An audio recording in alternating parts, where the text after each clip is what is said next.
ગુજરાતના સુરેન્દ્રનગરમાં ખેડૂતોને છેલ્લા ઘણા સમયથી ઘણા બધા પ્રશ્નો હતા કે જે વાતનો ક્યાંક ઉકેલ આવતો નહોતો અને એમાંનો સૌથી મુખ્ય એક પ્રશ્ન કે અત્યારે હાલ વરસાદ પાછો ખેંચાયો છે, એના જ કારણે સિંચાઈનું પાણી નથી અને ઘણા બધા એવા ગામડાઓ છે કે જ્યાં આજે પણ પીવાના પાણીની ઘટ છે અને આ જ વાતની રજૂઆત સુરેન્દ્રનગરના ભારતીય જનતા પાર્ટીના ખેડૂત નેતા રાજુ કરપડા દ્વારા સરકારને કરવામાં આવી હતી અને એ બાદ આ વાતનું હવે નિરાકરણ પણ આવ્યું છે।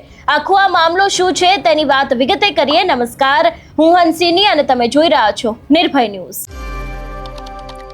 અત્યારે હાલ ભારતીય જનતા પાર્ટીના નેતા રાજુ કરપડા ઉપર એક તરફ ઘણા બધા સવાલો ઊભા થઈ રહ્યા છે, બીજી બાજુ સુરેન્દ્રનગરના ખેડૂતો માટે એક રાહતના સમાચાર રાજુ કરપડા દ્વારા આપવામાં આવ્યા છે, કારણ કે વરસાદ પાછો ખેંચાયો છે એને જ કારણે ગુજરાતમાં ક્યાંક જળાશયો છે તે ખાલી થઈ ગયા છે। રીટેક લઉં છું।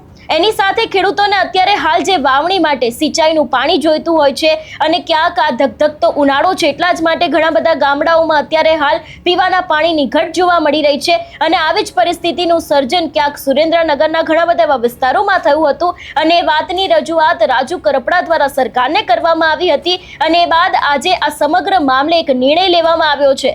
વાત કરવામાં આવે આ વિષયને લઈને તો સૌની યોજનાના હેઠળ અત્યારે હાલ જે તમામ વાલ્વ છે તેને ખોલી નાખવામાં આવ્યા છે। મૂળી અને થાનગઢ તાલુકાના 50થી વધુ ગામોમાં આજથી સિંચાઈ અને પીવાનું પાણી છે તે હવે આપવાનું શરૂ કરવામાં આવ્યું છે।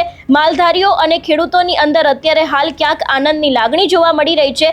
રાજુ કરપડા સહિતના આગેવાનોની ઉપસ્થિતિમાં 4 દિશાના જે વાલ્વ છે તેને ખોલવામાં આવ્યો છે અને ખાસ કરીને વરસાદ મોડો થવાની શક્યતા બાદ પણ પીવાના અને સિંચાઈના પાણીના પ્રશ્નની બાબતે અત્યારે હાલ આ નિર્ણય કરવામાં આવ્યો છે એવી વાત પણ કરવામાં આવી છે અને આને જ કારણે ક્યાંક ખેડૂતો છે એ લોકોની અંદર પણ ખુશી જોવા મળી રહી છે, કારણ કે એક તરફ અત્યારે હાલ વાવણીનો સમય છે, જે તે વિસ્તારમાં પાણી ન પહોંચે તો ક્યાંક ખેડૂતો છે એ લોકો વધારે મુશ્કેલીમાં મુકાઈ શકે છે અને એ જ વાતને લઈને રાજુ કરપડા દ્વારા સરકારને રજૂઆત કરવામાં આવી હતી ને એને જ પગલે ક્યાંક આજે નિર્ણય કરવામાં આવ્યો છે। સૌથી પહેલા તો જે રીતે આ સમગ્ર મામલે રાજુ કરપડા શું કહી રહ્યા છે, ખેડૂતો દ્વારા શું કરવામાં આવ્યું હતું અને આ વાલ્વ ખોલવામાં આવ્યા હતા એ દ્રશ્ય ઉપર નજર કરીએ।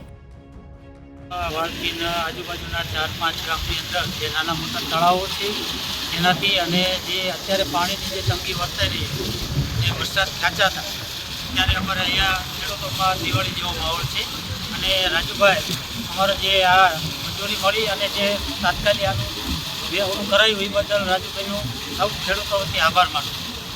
મારું નામ દેવેન્દ્રસિંહ લખીરસિંહ પરમાર છે। હું ટીકર ગામનો સરપંચ છું।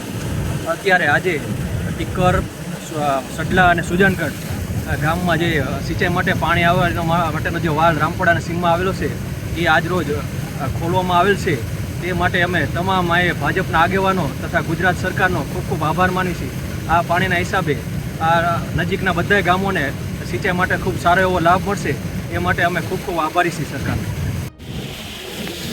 હાલો, મારે આ પાણી આવ્યા પછી લાભ થાય છે। મારી ગાયું, મારી ભેંસું પછી મળતી આ પાણી આવ્યા પછી સારું મેં વાવ્યું અને મારો માલ આ સુખ્યા થયા। આ પાણી આવ્યું તો અમારા ગામડામાં શીખ્યા થઈ ગયા। કેટલા ગામને ફાયદો થશે? આ 10 ગામને અમારે આજે મૂળી તાલુકો અને થાનગઢ તાલુકાના ખેડૂતો માટે ખરેખર ખુશીના સમાચાર છે ને આજનો દિવસ ખુશીનો દિવસ છે। હાલ ચોમાસું મોડું થવાના કારણે વરસાદ ખેંચાયો, અનેક ખેડૂતોની રજૂઆત હતી કે જળાશયો ખાલી થઈ ગયા છે, ખેડૂતોને સમયસર વાવણી કરવા માટે સિંચાઈના પાણીની જરૂર હતી, ખેડૂતો સાથે પશુપાલકોને પણ ઘાસચારાનું વાવેતર કરવા માટે સિંચાઈના પાણીની જરૂર હતી।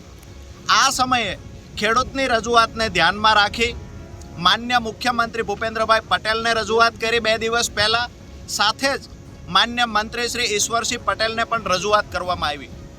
આજે હું ખેડૂતો વતી મુખ્યમંત્રી અને માન્ય મંત્રી ઈશ્વરસિંહ પટેલનો આભાર વ્યક્ત કરીશ કે અમારા મૂળી અને થાનગઢ તાલુકાના ખેડૂતોને સમયસર વાવણી થઈ શકે, પશુપાલકો ઘાસચારો વાવી શકે એના માટેથી લિંક 3 સૌની યોજનાની લાઇનમાં આજે પાણી છોડવામાં આવ્યું છે। મૂળી તાલુકાના 22થી વધારે ગામડાઓમાં આજે પાણી પહોંચવાની તૈયારી થઈ ચૂકી છે। વાલ ખુલી ગયો છે, તમામ તળાવો અને ચેકડેમ ભરવામાં આવશે। સાથે જ થાનગઢ તાલુકાના 15થી વધારે ગામડાઓમાં આ પાણીનો લાભ મળશે। એટલે કે અમારા વિસ્તારમાં હજારો હેક્ટર જમીનમાં સમયસર વાવણી થઈ શકશે, પશુપાલકો સમયસર પોતાના ઘાસચારો વાવીને પશુપાલકોનું ગુજરાન ચલાવી શકશે. મહત્વની વાત એ છે કે મૂળી તાલુકો હંમેશા ઊંચાઈ પર આવેલો વિસ્તાર છે, થાનગઢ પણ ઊંચાઈ પર આવેલો વિસ્તાર છે, પણ આજે ખેડૂતો વતી સરકારનો આભાર માનીએ છીએ કે અમારા વિસ્તારમાં પણ જે સ્થળાંતર થઈ રહ્યું હતું એ સ્થળાંતર અટકાય અને જે ખેડૂતો ગામ મૂકીને ખેતી મૂકીને જતા રહ્યા છે, ખેડૂતો ફરી વખત ખેતી કરવા આવે, ખેતી નફામાં થાય અને ખેતીમાં ઉત્પાદન વધે, એ માટે સરકારશ્રી દ્વારા જે ખેડૂતો માટે નિર્ણય લેવામાં આવ્યો છે એને આવકારીએ છીએ અને સરકારનો આભાર માનીએ છીએ. ખાતરી પણ આપવામાં આવી છે કે આગામી દિવસોમાં જે ગામડાઓમાં સિંચાઈનું પાણી નથી પહોંચ્યું ત્યાં સિંચાઈનું પાણી પહોંચાડવા માટે સરકાર કટિબદ્ધ છે અને આવનાર દિવસોમાં મૂળી તાલુકાના તમામ ગામ, થાનગઢના, સાયલા અને ચોટીલાના તમામ ગામડાઓમાં સિંચાઈનું પાણી પહોંચાડવાની વ્યવસ્થા થઈ રહી છે. આ તકે ખેડૂતો વતી ફરી વખત સરકારનો હૃદયથી આભાર વ્યક્ત કરું છું. હું ગઢાદ ગામના વતની પરમાર મોહમ્મદ મેરપતજી જણાવતા ખૂબ જ આનંદ થાય છે કે 16 તારીખે ગાંધીનગર જઈને આપણા રાજુભાઈ કરપડાએ જે મુખ્યમંત્રીને રજૂઆત પાણીની સિંચાઈ માટે પાણીની કરી હતી, અત્યારે વરસાદ ખેંચાવાથી મૂળી તાલુકા અને થાન તાલુકામાં બહુ તકલીફ પાણીની પડતી હતી. રાજુભાઈની રજૂઆતથી 17 તારીખે મુખ્યમંત્રી શ્રી આપણા ભૂપેન્દ્રભાઈ પટેલે પાણીના નર્મદાના પાણીની જાહેરાત કરી હતી કે તમારા પાણીની લાઈનો ખુલી જાય છે અને આજે જોઈ શકો છો આજે રાજુભાઈ કરપડાના હસ્તે મૂળી તાલુકામાં જે રામપડા ગામમાં જે વાલ છે એ વાલ અત્યારે ખોલવામાં આવ્યો છે. આ અત્યારે સિંચાઈના પાણી અમારે 50 થી 60 ગામમાં સિંચાઈ માટે પાણી પહોંચતું થાય એટલે ગામની દરેક ગામને પૂરતું સિંચાઈનું પાણી જળી રહી છે, પ્લસ પીવા પાણી માટેની હવે તકલીફ નહીં પડે. અને હવે જે અમુક ગામડા બાકી રહી ગયા છે તે એની અમારે ગઢાદ તાલુકા ગઢાદમાં જે આજુબાજુના ગામડા છે એ પણ વાત થઈ જાય છે રાજુભાઈના કહેવાથી કે ટૂંક સમયમાં ત્યાં પણ સિંચાઈનું પાણી સિંચાઈનું પાણી અને પીવાનું પાણી ટૂંક સમયમાં મળી રહી છે. આ તકે અમે સૌ ખેડૂતો રાજુભાઈ કરપડાનો ખૂબ ખૂબ આભાર માનીએ છીએ. નામ સંજયભાઈ ઘનશ્યામભાઈ દલવાડી, ગામ દુધઈ. અત્યારે હાલમાં આપણે મૂળી તાલુકો, થાન તાલુકો અને ચોટીલા તાલુકો 3 તાલુકામાં વરસાદ અતિશય ખેંચાવાના કારણે બહુ વરસાદ આવ્યો નથી. હજી વરસાદ તો એમ કહે છે કે હજી તો ઘણો 25 તારીખ પછી આવશે. અત્યારે હાલમાં વાવેતરમાં મગફળી, કપાસ અત્યારે ખેડૂતે વાવેતર કર્યા છે કંઈક નથી કર્યા પાણી ન હોવાના કારણે. અત્યારે આપણે રાજુભાઈના હસ્તકે નર્મદાના નીર અત્યારે ખોલવામાં આવ્યા છે. અત્યારે ખેડૂતને ખુશીનો માહોલ એટલો છે, બરાબર. તમે જોઈ શકો છો, બધી ચારે બાજુ તમે જોઈ જુઓ, અત્યારે એટલો ખુશીનો માહોલ છે. કેટલા ગામોને ફાયદો થશે? અત્યારે મિનિમમ આમ ગણતરી કરો તો 50 થી 60 ગામોને અત્યારે લાભ મળવા પાત્ર છે. જો નર્મદાના નીર ન હોય તો ખેડૂત અત્યારે ટકી શકે એવું જ નથી, બરાબર. આભાર. મારું નામ છે બળદેવભાઈ સોનાભાઈ સાતુલા, ગામ ખાખરાડા, તાલુકો મૂળી, જિલ્લો સુરેન્દ્રનગર.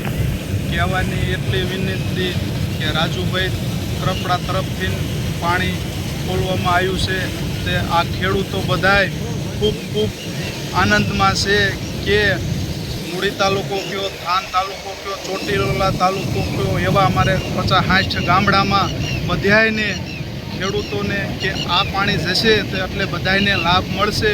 પશુ ખેતરો કોઈ બધાયને ખૂબ એવો સરસ લાભ મળશે. જય જવાન, જય કિસાન. ખેડૂતોમાં અત્યારે ખૂબ જ એમ સમજો કે દિવાળી બાદ આ જે વરસાદની ખેંચ બાદ જે પાણીની સમસ્યા હતી, રાજુભાઈ ઉપર જે ખેડૂતોનો વિશ્વાસ હતો એ રાજુભાઈ અત્યારે અમારા માટે તો આમ દિવાળીની સાથે ફટાકડા લઈને આવે ને ફટાકડા પાણી રૂપે અત્યારે તમે જોઈ શકો છો કે દરેક ખેડૂતો અત્યારે ખૂબ ખુશ છે. કેટલા ગામોને ફાયદો થશે આ યોજના થકી? ખાખડી, ટીકર, સુજાનગઢ, એટલે અનુમાને માનો કે આ વાલ થકી 5-6 ગામને ફાયદો થઈ જશે. હાલો તો. અરે દિલીપજી, કેમ છો? અજય, મજા? રાજભાઈ કઈ ગયા? શું છે સરપંચ? મોજમાં ક્યાં ગયા ગાડીવાળા? આવી જાવ.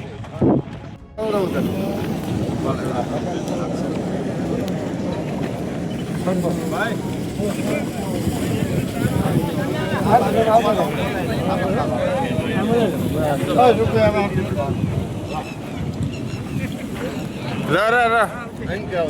રે ભાઈ રે બધું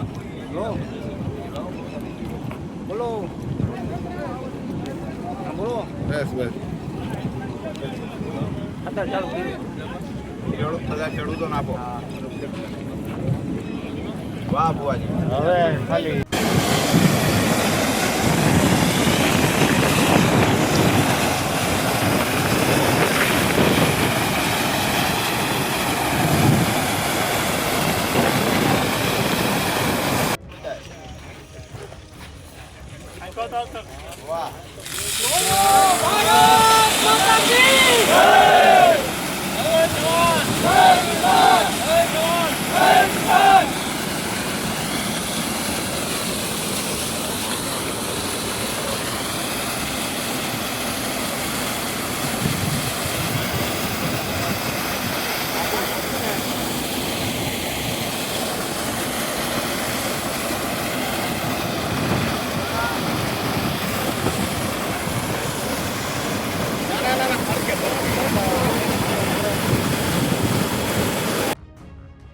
આ વિષયને લઈને તમારો શું અભિપ્રાય છે અમને કમેન્ટ કરીને ચોક્કસથી જણાવજો. તેની સાથે અમારી ચેનલ નિર્ભય ન્યૂઝને લાઇક, શેર અને સબસ્ક્રાઇબ કરવાનું ભૂલશો નહીં. નમસ્કાર.